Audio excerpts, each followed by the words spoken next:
Well, kids, welcome to another episode of Rim Shots with Sean right here on the Rock Rage Radio Network. I have a gentleman here, first time meeting him, Mr. Tony Childs. We're going to talk about this wonderful project, Electric Temple. You can see all the swag in the background. How you doing, man?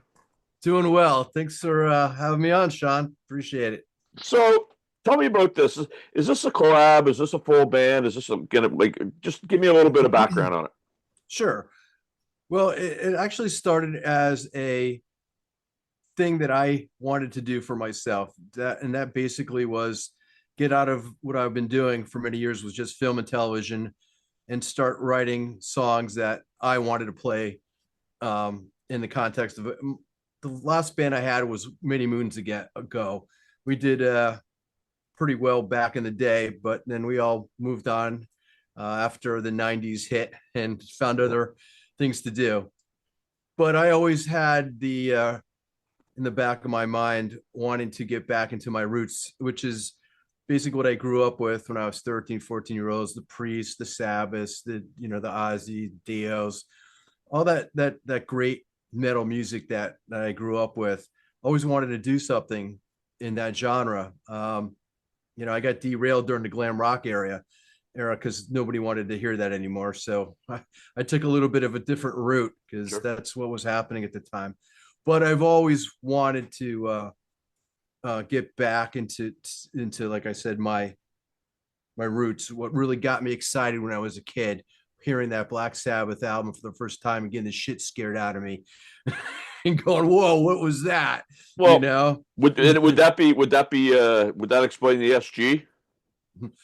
Tony Iommi was definitely an influence on me, as well as Angus. Yeah. I mean, SG was just you know, a guitar that just looked cool with those idols of mine. So yeah, I like that guitar. I play Les Pauls too, but I can tell you something, the SG is a lot lighter to play. I was So, gonna say, yeah.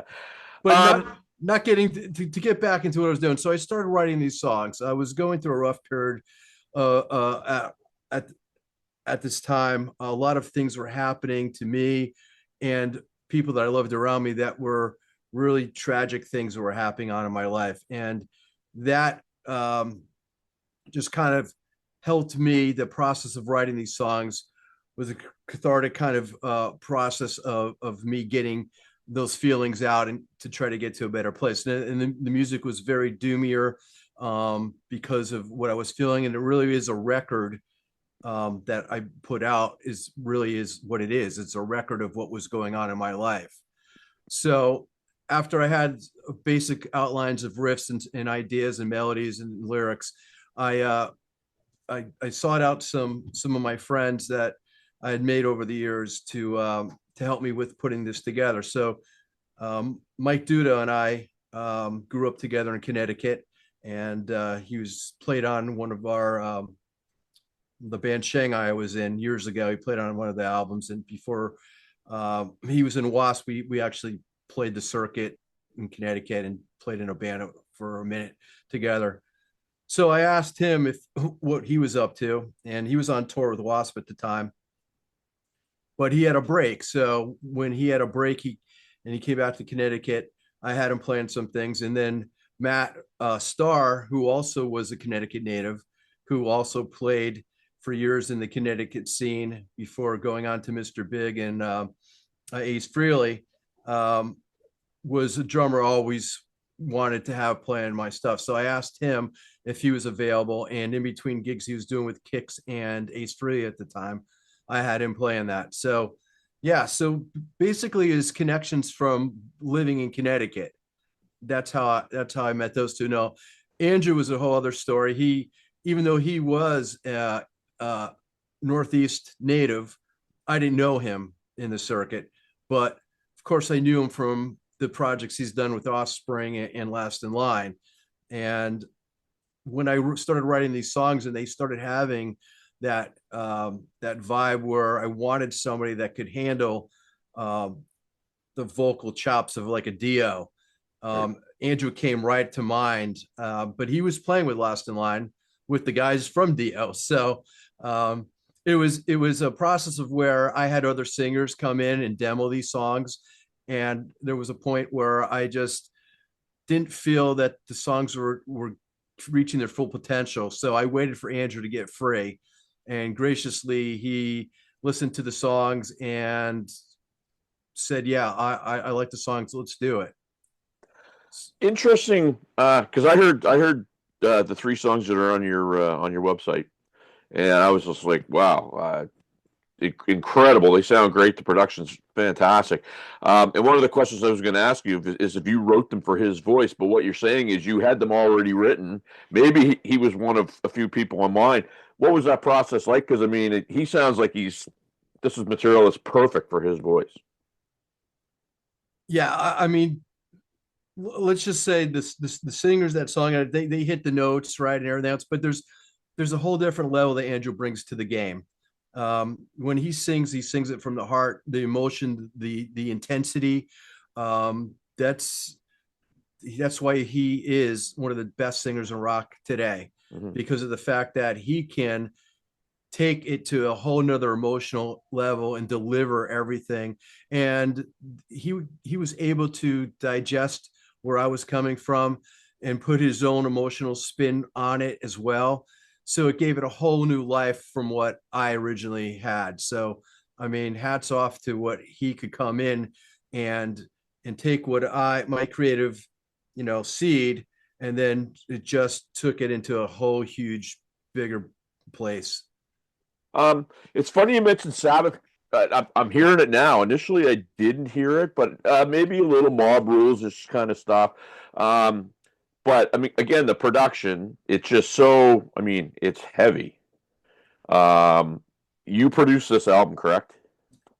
I produced it, but I got to tell you, I got to give credit to the mixer, Chris Collier, who's worked with Whitesnake, Korn, Nonpoint, and recently he actually did Mick Mars' album and played on Mick Mars' album. Nice. So, and he's done Last in Line. So, I mean, it was a collaborative effort of us sonically getting together. The guitar sounds all were done in my studio. And then everything, some of the drum tracks were done and in my studio and other places. But when we gave it to Chris, he was the real person. He actually mastered it as well. So he sonically glued it all together. And yeah, I couldn't be more happier with the production as well. I'd love to get your take on this because I've worked with some people on projects, and the guy that and obviously it always comes down to budget, but the person that does the production is also the engineer, is also the mixer and master, and I guess take on it is as they get a little further down the line, it can maybe affect the sounds, it can affect things that doesn't maybe sound the way it should. What's your take on producing versus getting a fresh set of ears on there and doing the mixing and mastering? Well, uh, I guess it depends on the producer. I mean, we've heard some horror stories from bands that got in the studio and the producer didn't get them at all. Right. And then you've got some guys that came in there and they said, "Boy, without that producer, I don't know what would happen." So, and um, have his input too was very important to it. And let's just say this: when you have a drummer like Matt Starr, okay, it made the process a lot better because he comes in with his Black Beauty snare. Right. He has that thing tuned perfectly. He has 26-inch kick. He has all these great cymbals. So I mean, everything is at that point, just trying to recreate with a mic on the instrument and trying to get what is already there. So the sounds are already there. You just have to make sure you capture them correctly. So, and then Andrew has his own studio. He did all the vocals at in-house at JCat Studios. A lot of it has to do with knowing your instrument. Engineer's job a lot easier, makes the producer's job a lot easier. So to answer your question, I don't think there's any rule. I think it worked out for us just because we all were on the same page musically, what we're doing genre wise too. We know how to get our own sounds, and everybody I picked for this project was handpicked because I knew they would be able to do the songs the best justice because of the genre that they play in. So So Tony, that's studio musicians that came in and played on it. well, it's a great point. There's guys that are, woodshedding live and and touring different ways, right? So, what are your plans? I mean, the album's coming out. Do you have any plans to do some live shows with this lineup? I mean, Yeah, it that's yeah, I was just going to say yeah. I mean, it's material that to me sounds like it's gotta get on a stage. yeah, I think it actually will really come across great live. So just like the problem we had when we were recording the album is that everybody has commitments to other projects usually. So that's the hard thing, is to get everybody to get free. But I've been in talks with a lot of people, promoters and everything, and we're trying to work out some dates on that would fit everybody's schedule so we could get together and do it. There's a possibility that maybe one or two of the guys may not be able to play all the dates that we line up. We might have to have another musician come in just because of prior commitments. But yeah, we're all looking forward to playing this. I especially would like to hear these songs in a great live environment with these guys, because they're so good, and I know they'd fucking kick ass. Yeah, and I mean, so a big topic on my podcast is the whole thing about networking, and and I know Matt covers that quite a bit in his coaching life, but this project, as you kind of laid it out there at the beginning of the interview, came together through your network, right, and through your networking. So if you had to, pick one or two guys up to do a couple of fill-in shows, I'm assuming that's what you would do. You would go back to your network and find somebody that you trust. Yeah, I mean, I don't know if you know or not, but Mike Duda did not play all the bass parts because he was on tour for part of when we were doing this, cutting this album in Europe, doing festivals. So Sean McNabb, who's also played with Matt and Andrew, was a go-to guy. He played phenomenally on some of the songs also, and we also had Chris Collier play bass on an album. So in between those parts, everybody's schedule, we had to get some other people to play on the tracks, but for the most part, the core of the band will always be, Andrew, Mike, and Matt and myself. I mean, Sean's a dude. I mean, I had the opportunity to interview him, and he's a pro. Great attitude, and there's no small wonder why he has the success that he does. And you mentioned briefly at the beginning, so you have a background in TV and film, and that's what you were doing for, I guess, a career. Is that correct? Well, creatively, I have to play music. I had to get it Yeah. out, so it never ends. I've worked day jobs, and I found that getting back into some kind of formal music gig, the club scene just didn't appeal to me anymore. Just what was going on in there, and having to play covers is a tough pill to swallow for a person who really has always been an original band. So for me, creatively, I was able to get that out. Just doing backing tracks for like cable shows like American Pickers and things like that, and then some films and TV shows on like Showtime and Stars. They used my songs, so that kept me going. As far as that, then I also had some publishing deals with companies that I would put out genres of different types of music, and those would go to editors' desks, and then they would use those and sync those too. So there's a lot of different ways to get your music into film and television, but I utilized a lot of different techniques to do that and keep myself creative, and that's why I built my studio as well, so I could go up there any time of night. If I can't sleep, it's great to be able to crank a Marshall as loud as you want and not having to wake the neighbors. So I built it correctly, so it's really soundproof, and I could get whatever I needed to get out at the time, because when creativity strikes, you have to grab that lightning in the bottle when it's there. It Absolutely. doesn't always come. So yeah, it was it Absolutely. was it was a great great process. to take the leap from getting behind the console again into an album project. It's been a while for me, so it was exciting. And then we started shooting the videos and getting together. You could feel that there was a good energy between all of us on the set, and we were having a great time doing it. I think it came across in the videos too. Oh, no question. I mean, it looks the look and feel looks like a band that's been together 15 years. I mean, that's what I see, right? It's a very cool vibe. So well done.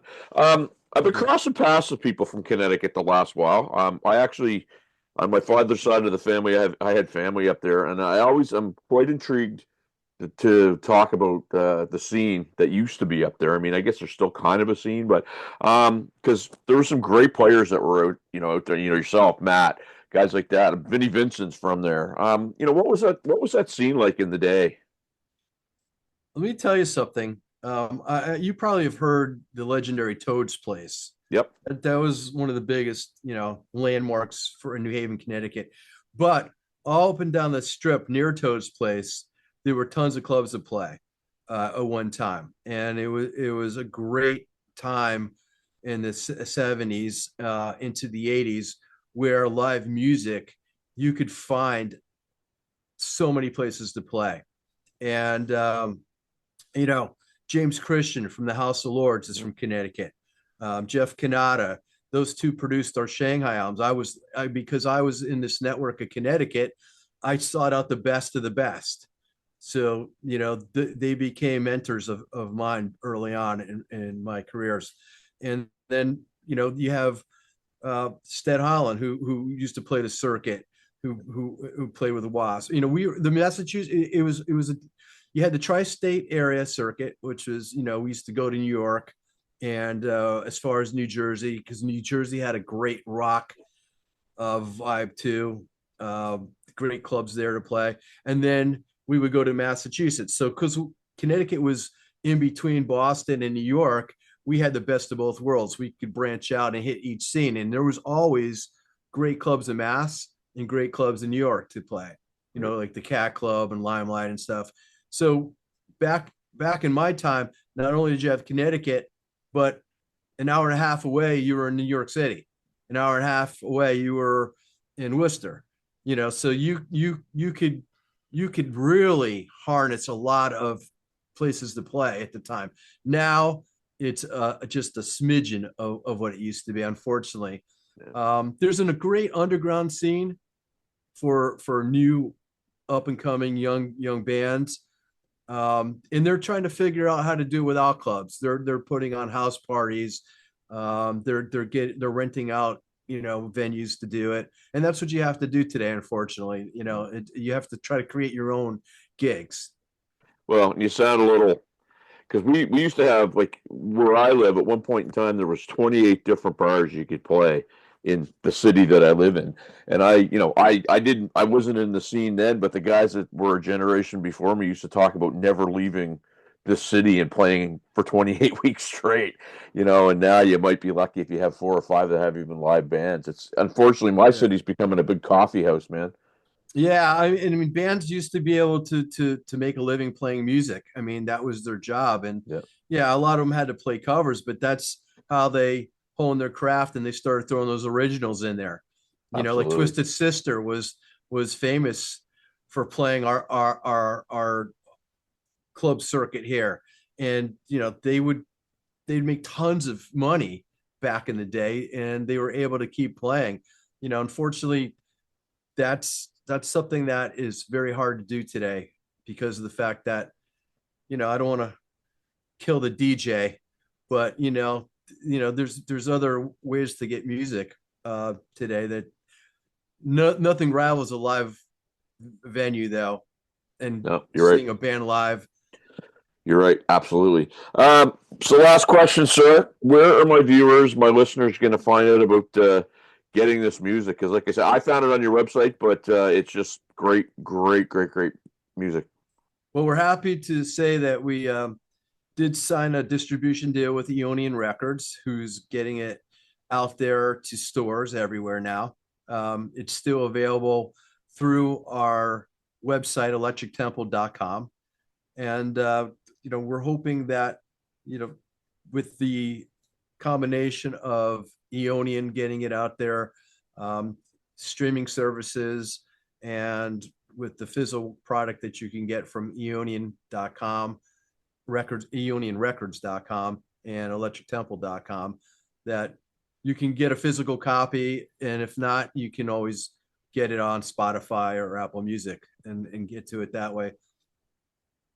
Tony Childs, I want to thank you for doing this, man. It was great to me. I forgot, where are you currently living? I'm in Connecticut. Oh, you're in Connecticut, right on. So you're an hour. I'm an hour ahead of you. So there you go. I'm in Halifax, Nova Scotia. So there you go. I want to thank you for doing this, my friend. Great to be here, Sean. Good to see the great little Kiss collection you got behind there too. Yeah, I did my part to send Gina Paul's kids to university. Yes, I did.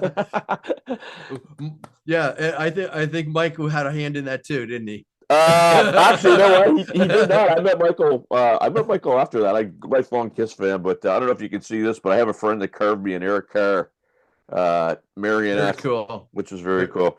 My friend, thank you so much for doing this. Okay, thank you, Sean. Back on the Rock Ridge Radio Network after this.